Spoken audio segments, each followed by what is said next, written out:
Tu m'as laissé pendant 6 ans me pommader le beurre de karité. Aucune personne ne me disait bonjour. Et toi, tu as ça? Je dis, mais c'est quoi? On ne peut pas avoir son petit secret sur cette terre. Alors dites-moi, quel est votre petit secret? Je n'en ai pas. On est dans la presse, tout est transparent. C'est beurre de karité. Pour le jeune Afrique, pour que ça marche autant, il n'y a pas un petit truc que vous avez fait en plus? Le travail. Le travail. Et vous, monsieur? Mettre un peu de beurre de karité dans les C'est le rotations. travail. Et le courage. Alors, voilà, vous avez compris. C'est le travail qui paye. Voilà, Et le courage.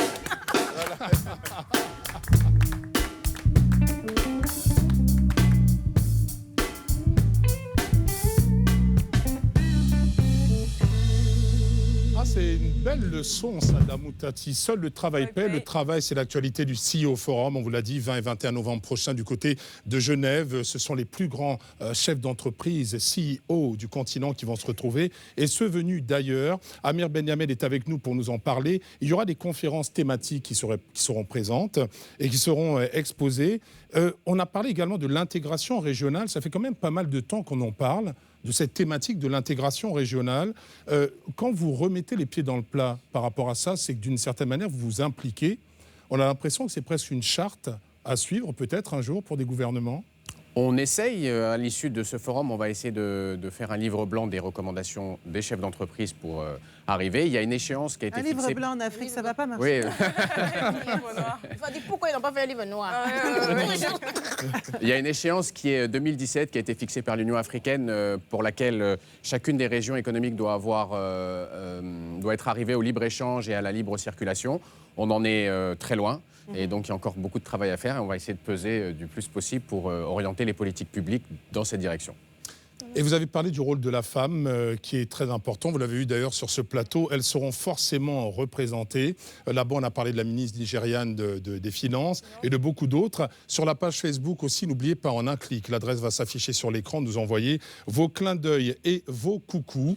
Et puis en parlant de clins d'œil, ça tombe bien parce qu'on en a un énorme à faire à Marie-Zévan GP. Coup de cœur ou coup de gueule?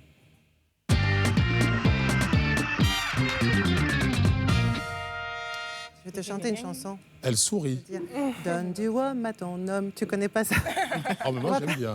On va pas parler de rhum aujourd'hui, mais comme on parle d'entreprise, je vais vous parler quand même d'une entreprise qui, moi, me plaît bien, qui est assez goûtue. Vous vous souvenez peut-être de mon coup de cœur de l'année passée pour cette femme œnologue zoulou et noire, la première femme œnologue d'Afrique du Sud qui s'appelait Ntiki Biela. Bien, je vous propose de revenir aujourd'hui dans les vignobles magnifiques de Stellenbosch pour une autre réussite tout à fait personnelle. On va voir ces magnifiques vignobles. On aimerait y être du côté de Stellenbosch.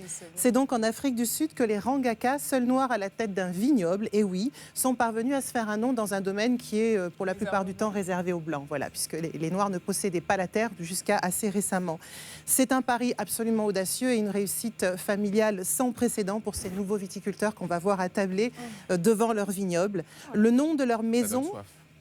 Avec de très bonnes bouteilles, bien sûr. Le nom de leur maison, Moody, est dérivé du Setswana Mohudi, qui signifie justement le vendangeur, donc un nom prédestiné. Mais c'est aussi le nom d'une héroïne qui était une grande légende parce qu'elle avait fui son village ravagé par la guerre. Et son histoire, c'est celle évidemment du courage, de la détermination et puis surtout de la poursuite de ses rêves. Et on peut dire que ça symbolise très très bien cette famille Rangaka qui a fondé donc cette marque Moody dans le même état d'esprit. Ces membres se sont aventurés dans le monde de la viticulture sans rien connaître du tout, ne serait-ce que des phénomènes de vinification. Donc ils partaient vraiment de zéro dans un acte de foi. Ils ont acheté une ferme, ils ont traversé le pays et ils ont commencé une nouvelle vie donc dans ces belles vallées de Stellenbosch. Et c'est beaucoup de patience, hein. Énormément. Énormément. Et de travail, tu vas voir, complètement collectif dans cette famille. On découvre là, dans ces vignobles d'Ial, le patriarche qu'on surnomme Oupa, le grand-père tout simplement, qui est un ancien professeur de littérature à la retraite, et sa femme Malmsi, qui était psychologue. Et ils ont tous les deux toujours rêvé de posséder une ferme. Voilà, c'était leur grand rêve. Sauf que sous l'Ancien Régime, comme je l'ai dit, les Noirs ne pouvaient pas posséder leurs terres. C'était assez récent, on ne s'en souvient pas. Maintenant, bien sûr, c'est terminé, ce temps est révolu et chacun peut tenter sa chance, sauf qu'il faut avoir le courage et il faut avoir les moyens de le faire à ses risques et périls. C'est pas forcément simple, c'est pas petit boulot comme tu dis. Et après avoir visité une vingtaine de vignobles, eh bien, les Rangaka, ce couple de retraités, sont tombés fous amoureux de cette propriété que vous venez de voir. Et ils se sont étonnés des petits arbustes, là, des petits trucs qu'ils voyaient alignés qui étaient des vignes. Et ils se sont dit, mais on a ça sur le terrain, donc on va faire du vin, tout simplement. Avec beaucoup de difficultés, parce qu'ils vont aller jusqu'à hypothéquer leur propre maison pour se lancer là-dedans, parce que les banques rechignent quand même à prêter aux Noirs, même si les Noirs peuvent entreprendre. Bah oui, mais il vaut mieux que tu aies le porte-monnaie plein parce qu'on ne te prête pas si facilement. Et ils ont même eu du mal, d'ailleurs, à trouver ne serait-ce que des ouvriers, parce que c'était des fermiers sans compétences, mais les ouvriers disaient non, on ne vient pas travailler. C'est ça, là. Non, on ne va pas travailler chez nous. Donc, ça a été des raisins là, pendant des jours et des jours. Voilà. Donc ça a été très compliqué. Et tu rajoutes encore là-dessus, Tati, que les Noirs en Afrique du Sud, traditionnellement, boivent peu de vin. Oui. Donc tout le monde disait cela, Ils s'en foutent. Nom du Seigneur en brise. Voilà, ça ne va jamais marcher. Mais les néo-fermiers se sont entêtés, ils se sont même vraiment encouragés, même lorsque les saisonniers donc, refusaient de travailler. Et puis ils ont été voir le voisin, tout simplement, pour demander des conseils. Parce que comme ils n'avaient pas de connaissances, ils apprenaient dans les livres. Il était blanc, le voisin, ou c'était un Africain? C'était un blanc, je t'expliquais. Et donc ils apprenaient dans les livres, sauf que ce qu'ils apprenaient dans les livres, c'était les phénomènes de vinification en Europe ou en Amérique du Nord. Donc ils plantaient tout. Parce qu'ils ne plantaient pas à la bonne raison, à la bonne saison, ils ne récoltaient pas à la bonne saison, donc tout était complètement foiré. Mais grâce donc, au soutien de ce voisin blanc, propriétaire d'un domaine très réputé qui s'appelle la Villiera en Afrique du Sud, qui va même mettre à disposition des Rangaka les cuves, le matériel. Enfin, ces vignerons vont voir leur première cuvée sortir de table avec beaucoup de fierté, et ils s'y sont tous mis. Donc on a Tseliso, le fils aîné, que l'on va voir en photo, qui était un journaliste et publicitaire, qui a conçu tout le programme de développement, l'identité de la marque, la publicité, la communication, voilà, et qui représente la marque dans le Gauteng maintenant, la plus riche province du Transvaal. La fille, Lebogang, qui est distributeur, et le plus jeune fils, Senyan, qui lui est réalisateur, qui a notamment collaboré au film Ongueniere du Sud-Africain Robin Kleinschmidt, qui a été nommé à Cannes. Et lui aussi est revenu dans le vin pour aider, il est responsable donc, de l'image et du marketing de la marque. Et vous nous avez amené une bouteille. On a quelque chose à goûter là quand même. On a l'eau à la bouche là. Il y a beaucoup de bouteilles. Le problème, c'est qu'elles ne sont pas encore arrivées d'Afrique du Sud. Je sais aussi qu'on les trouve du côté de Londres parce que pour l'instant, ils distribuent vraiment dans toute l'Afrique, mais un gros succès. Et c'est Rangaka qui estime avoir beaucoup reçu de la vie. En plus de tout ça, soutiennent maintenant des programmes de développement pour les personnes défavorisées, pour les handicapés, par l'organisation notamment de galas de charité. Donc de véritables entrepreneurs, très généreux, des humains, comme on les adore à Plus d'Afrique. Mais en effet, on attend le vin. On attend le vin et à boire forcément avec modération. Sans aucune modération. Merci à Maryse Evangépé. Et c'est vrai que les retombées, Amir Ben-Hamed, de tout cela, de tous ces chiffres que les entreprises africaines, en tout cas, produisent, de toutes ces retombées sur le plan démocratique, sont également très attendues sur le plan de la population. On entend parler de milliards de dollars, et pourtant, sur le terrain, on ne voit pas forcément la chose, parfois de manière très pratique. C'est ça le problème. C'est la grande question de ce qu'on appelle aujourd'hui la croissance inclusive. On s'est rendu compte, mais l'Afrique a une chance parce qu'elle va pouvoir tirer des enseignements de ce qu'ont vécu les pays émergents. On s'est rendu compte qu'avec la croissance, en fait, même si on tire des gens de l'extrême pauvreté, qu'on commence à créer des classes moyennes, il y a une très forte accélération des inégalités. Ouais. Et donc, ça, on l'a vu un petit peu partout en Amérique du Sud. C'était notamment le cas en Afrique du Sud, où maintenant il y a une véritable classe moyenne et où on dit que les personnes, notamment les Noirs qui sont défavorisés, jalousent énormément cette classe moyenne noire parce qu'ils ne comprennent pas qu'eux soient encore en bas. Donc c'est vrai que... Ce qui a pu coûter cher d'ailleurs à Thabo Mbeki sur le plan électoral. Absolument, mais c'est des enjeux très importants parce que, et là ça fait partie des points faibles de l'économie africaine, c'est que il faut essayer d'investir dans des secteurs qui créent de l'emploi, qui donnent de l'emploi aux gens. Je prends juste un exemple. Par exemple, le Sénégal, aujourd'hui, qui est un pays qui est à 7 heures de l'Europe, sans décalage horaire, 365 jours de soleil par an. Ils ont 400 000 touristes par an, moins 500 000 par rapport à 2006, et alors que le Maroc a 10 millions de touristes. Et c'est un secteur qui est à fort emploi de main-d'œuvre. Et là, ça fait partie des politiques publiques, justement, qui devraient apporter un soutien. Et c'est là-dessus qu'on veut essayer de... Alors vous me trouvez moyenne, alors, pour la Côte d'Ivoire, qui a des milliers de touristes. Pardon, vous me trouvez moyenne, alors? Pourquoi? Par rapport à tous les chiffres que vous venez de donner, la Côte d'Ivoire par rapport au Sénégal. La Côte d'Ivoire, pour l'instant, sort de la crise. Amen. En fait, elle pensait au football, c'est pour ça. Mais si on vous prend pour une campagne touristique pour la Côte d'Ivoire, je suis sûr que ça marchera très bien. Alléluia, amen. Et c'est vrai, en Côte d'Ivoire, on nous a promis des milliards, mais ils ont mis dans le goudron. Donc, on attend encore les choses. Mauvaise langue. Le CEO Forum sera l'occasion, en tout cas, pour tous ces PDG, pour toutes ces personnalités, de pouvoir échanger. Il va y avoir beaucoup de choses dites dans les couloirs. Et je pense que ces échanges et le livre blanc seront forcément très productifs pour le continent. Le livre noir. On le rebaptise. Le livre noir écrit avec le livre noir, mais c'est un livre blanc. Ouais, C'est un livre blanc. Voilà, Quoi qu'on en dise, l'occasion de parler également d'une autre énergie. Et tant qu'à faire dans Plus d'Afrique, eh bien, on met un zoom sur ces femmes qui entreprennent. Et vous allez voir que l'exemple qui va suivre est tout à fait étonnant. Elle s'appelle Sylvia Nyamba. Elle s'appelle Sylvie Banda. J'y arrive. C'est le bleu de Prisca qui me trouble. Et c'est une femme qui est partie de rien, qui a décidé de mettre sur pied une entreprise. Ça se déroule en Zambie, pays phare d'ailleurs en matière de football, et pas simplement. Regardez, on prend la direction de Lusaka.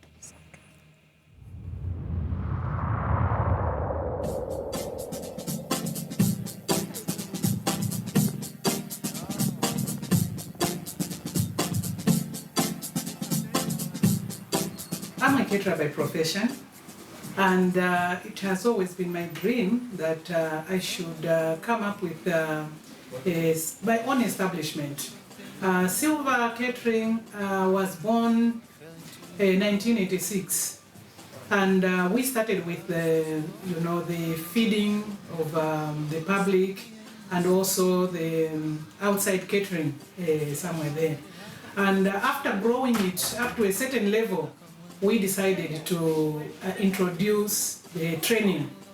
That was 1997. This is the training where we train students in catering from certificate level to diploma level. What are the principles of starting business? The third company is the Silver Food Solutions. So far we have trained more than 9,000 farmers. Those are the ones that supply us the products, and we don't buy from farmers whom we haven't trained. One of the conditions that we give to our farmers is that they have to dry the vegetables the manner in which we have taught them. When they are using the solar dryers, you find that the quantities are higher than when they are depending on the sun. And also the beauty about the solar dryers is that the products will maintain the green. So when we get these products, we process them ourselves, package them, and start exporting. When you look at our product lines, we have now reached 32 product lines. The business potential is there. Whichever line that we have taken, we feel that we are contributing to national development. We always believe that the customers should keep on coming back to us, the type of service which we give them. Our ambitions is that, first of all, we should become the leading company to offer the traditional food, because we have seen how it has turned a lot of lives of people by eating the traditional food, because this traditional food, most of it is organically grown. There are no chemicals added. So our desire is to ensure that the whole world appreciates the African foods, and we believe that that is contributing not only to national development, to world development.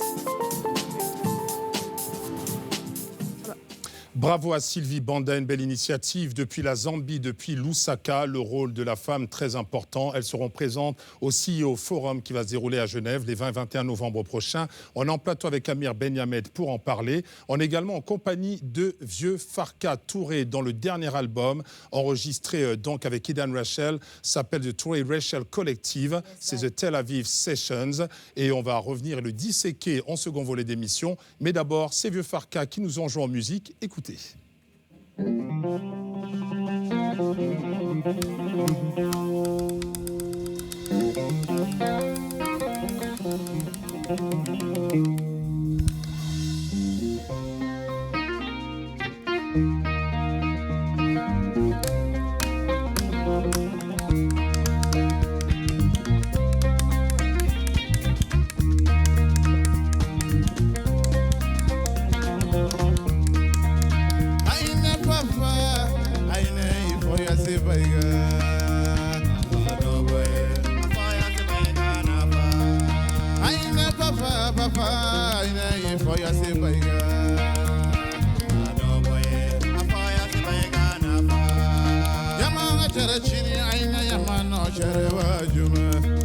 Yamanga chere chini aina yamano chere sesu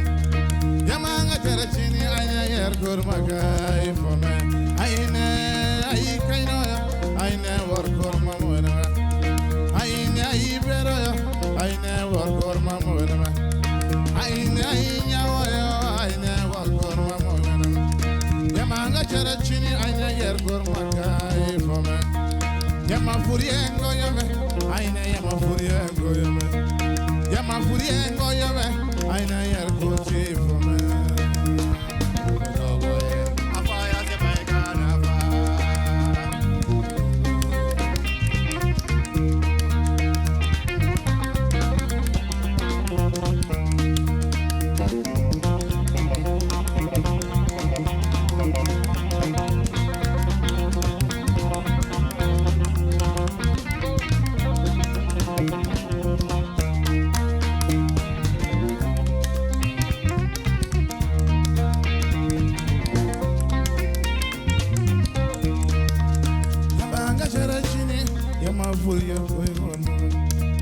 Yamanga jarachini yama furkono sharawama Erkuchi fome aina kaina wakor mama wena Yama furiengo yame aina erkuchi fome Yama mo jarachini aina ergur magai fome Yamanga jarachini aina ergur magai fome Yama no jarawaju aina kaina wakor mama wena Yama no jarawaju